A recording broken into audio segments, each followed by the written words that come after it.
MarketNews.com. I'm John St. George. My guest, Edward Griffin. Mr. Griffin is the author of the book Creature from Jekyll Island, plus many others. So you've been saying to yourself, the government's a mess in one way or another. How do these messes start? Where do they come from? Earlier we've been talking about collectivism. Mr. Griffin gave us some definitions of what that is. And then two tentacles form out and form something equally as ugly throughout history. Leninism and Fabianism. And we're going to find out what these two things were, and are they still around today. Ed Griffin, good to have you with us. Thank you very much, John. I think just to kind of back up a little bit, give us another definition of collectivism, then I want to get into Leninism and Fabianism. Right. These are strange words to our ears in modern times.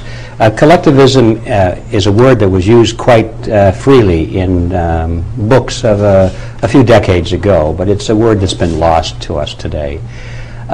Roughly defined, it is the concept that government is the solution, the proper solution for most of man's problems. So a collectivist, and this is not a technical definition, but it's a pretty good substitute. A collectivist is a person who believes that if you have a problem and you want to improve society in any way, that the solution should be through government action, through coercion, using laws to bring these things about, and if necessary to sacrifice individuals or minorities, if necessary, for the greater good of society. And you find this philosophy embedded in some of the rather dreaded philosophies or tyrannies of our recent history, like communism and Nazism and fascism, are all based on these principles of sacrificing individuals, if necessary, for the greater good of the greater number. And of course that always translates into the greater good of the state. The state is presumed to be the greater number of society. So that's basically what we're talking about, collectivism.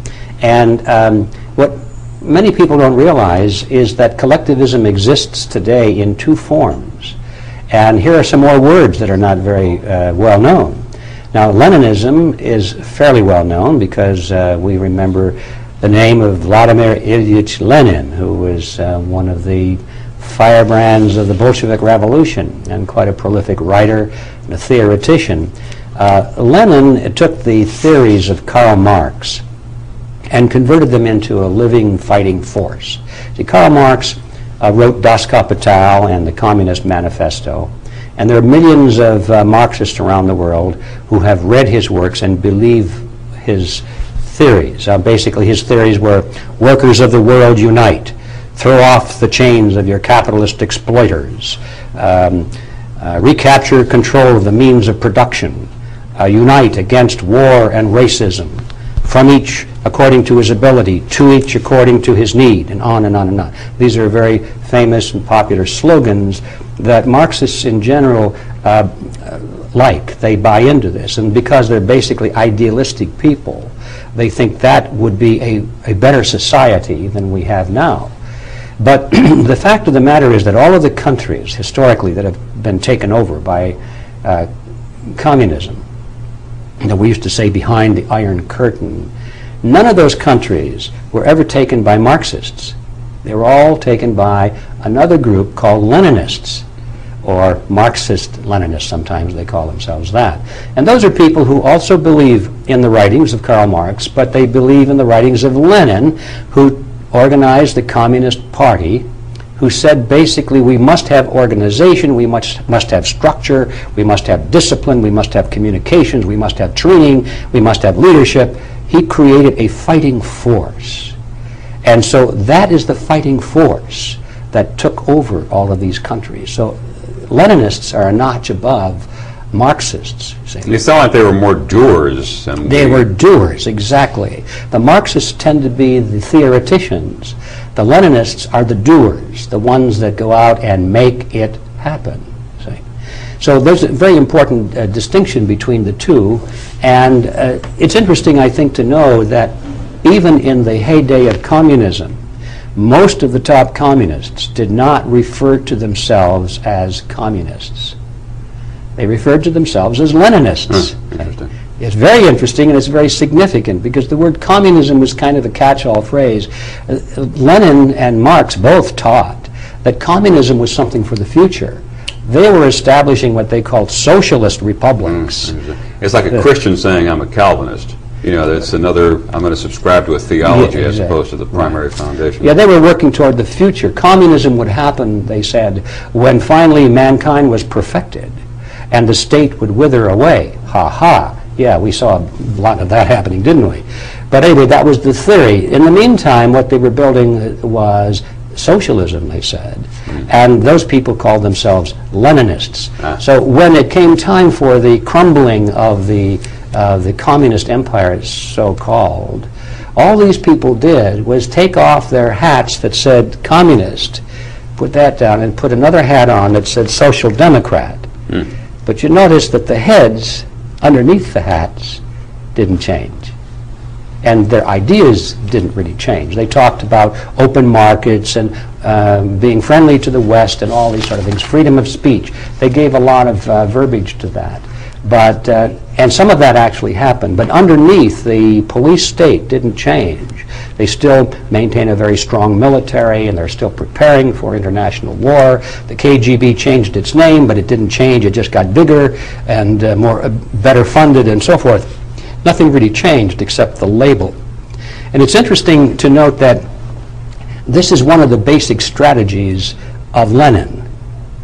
Lenin was quite a strategist. For example, he said, comrades, it makes no difference what you think or what you know, how many books you've read, how good a debater you are, how smart you are. None of that is important. All that matters, he said, is to come to power. You must come to power. Now, once you do that, then you can afford debate, because if you have the power, you can shoot anybody who disagrees with you. He actually said that.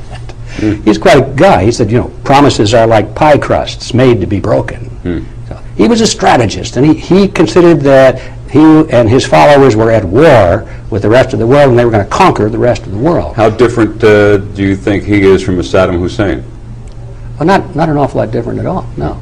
He's a thug. He's a thug, but he was probably smarter than Hussein, and he developed a world following, and he had much better strategies, and of course he had better funding and all that sort of thing. Interesting that he's focusing on power, and as you were talking, I'm seeing, well, here we have a philosophy trying to create a level playing field.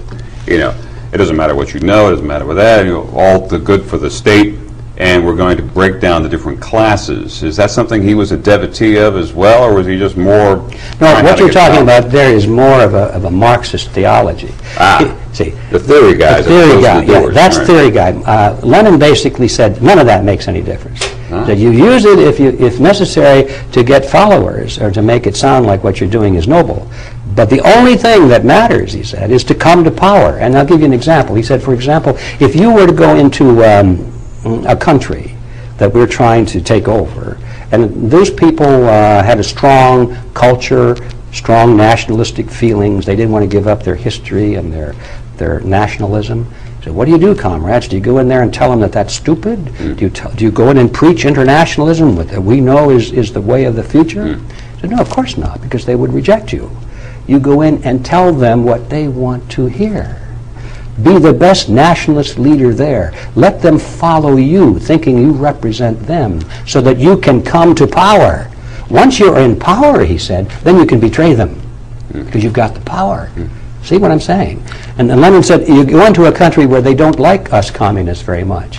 What do? Go and say, we are a communist? No, don't be stupid, comrade. You go in and tell them that you're a non-communist, or better yet, tell them you're an anti-communist. Form anti-communist organizations and lead your own opposition so that you will not be defeated.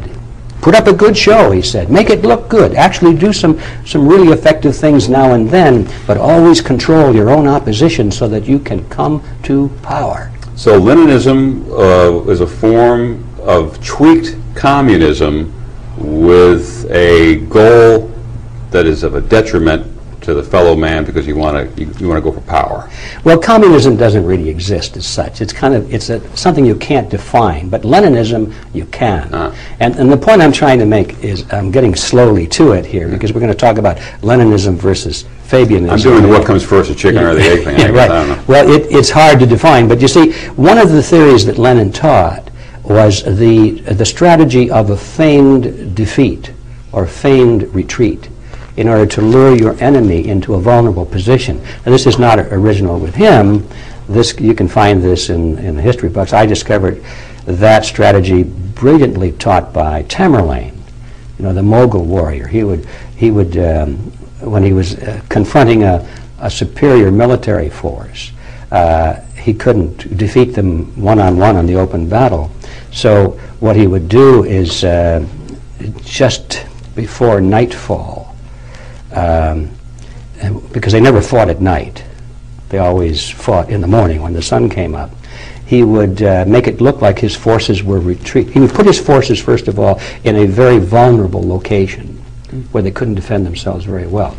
It looked like it was a stupid act, And the enemy would say, look at that idiot, he put himself into a vulnerable position. We'll get him in the morning.